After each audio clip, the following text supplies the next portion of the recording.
오늘 본문 말씀은 성전 정화 작업을 하시는 내용입니다. 예수님은 지금 전통을 비웃고 계시는 것입니다. 14절에 나오는 눈먼 사람과 다리 저는 사람들이 성전에 계신 예수님께 왔고 예수님은 그들을 고쳐주셨습니다. 이들은 그동안 성전에 들어올 수 없었던 사람들입니다. 이런 그들을 예수님은 환대를 해주셨던 것입니다. 경멸받았던 사람들이 이제는 치유를 받았던 것입니다. 이것은 아주 중요한 사건입니다. 이것이 왜 중요한 사건이냐 하면 다윗이 예루살렘 성을 함락하는 과정을 알아야 합니다. 사무엘하 5장 6에서 10절에서 잘 말해주고 있는 내용입니다. 그 당시 예루살렘 성은 난공불락의 성이었다고 합니다. 이곳에 거주하고 있던 여부수 족속들은 사무엘하 5장 6절입니다. 다윗에게 이르되 내가 결코 이리로 들어오지 못하리라. 맹인과 다리 저는 자라도 너를 물리치리라 하니 그들 생각에는 다윗이 이리로 들어오지 못하리라 합니다. 라고 조롱을 하였습니다. 그러나 다윗은 예루살렘 성을 함락했고 다윗은 그 이후 예루살렘 성에는 눈먼 사람과 다리 저는 사람은 이곳에서 환영을 받지 못한다.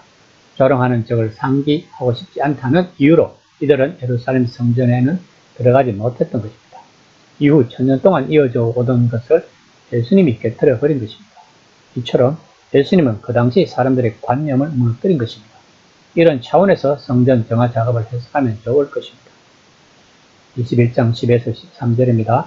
예수께서 성전에 들어가사 성전 안에서 매매하는 모든 사람들을 내쫓으시며 돈 바꾸는 사람들의 상가, 비둘기 파는 사람들의 의자를 둘러엎으시고 그들에게 이르시되 기록된 바 내 집은 기도하는 집이라 일컬음을 받으리라 하셨거늘 너희는 강도의 소굴을 만드는도다 하시니라.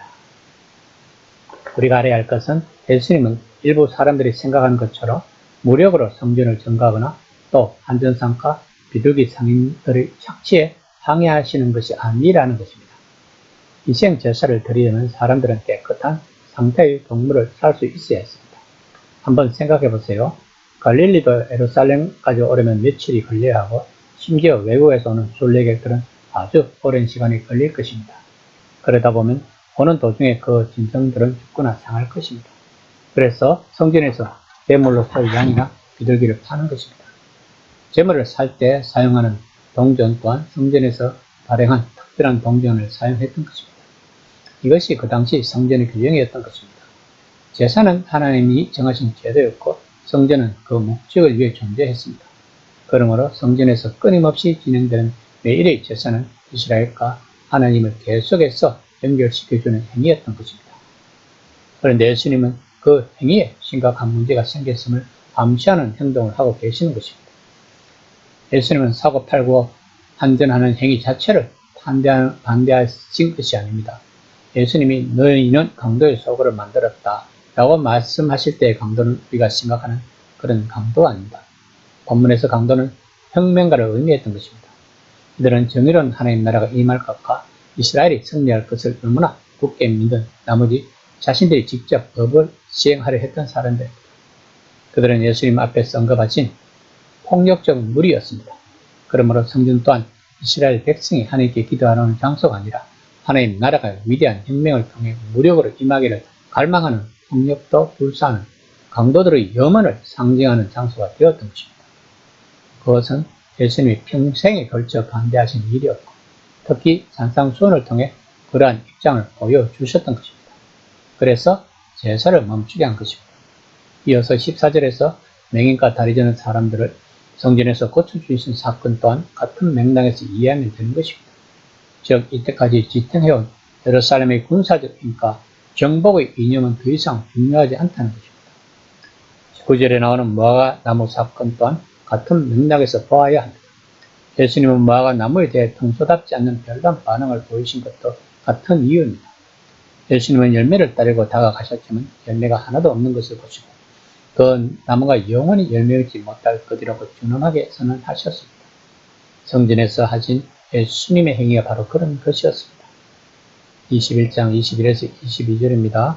예수께서 대답하여 이르시되 내가 진실로 너희에게 이르노니 만일 너희가 믿음이 있고 의심하지 아니하면 이 무화과 나무에게 된 이런 일만 할 뿐 안다. 이 산더러 들러 바다에 던지리라 하여도 될 것이고 너희가 기도할 때 무엇이든지 믿고 구하는 것은 다 받으리라 하시니라.